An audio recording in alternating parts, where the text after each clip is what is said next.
आज के दिन माता रानी की कृपा से अच्छा गया। नमस्कार आप सभी को मेरे प्यारे पशुपालक भाइयों। आज मेरी जर्नी का 50वां दिन।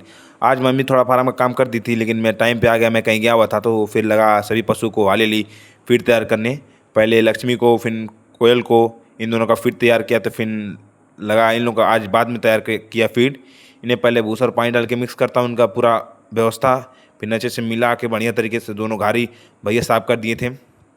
फिर सारा काम करने के बाद मैं आपको दिखाना चाहता हूँ कि हमने जो बरसीन का खेत में लगाया था वो काफ़ी बढ़िया उगने भी लगा है।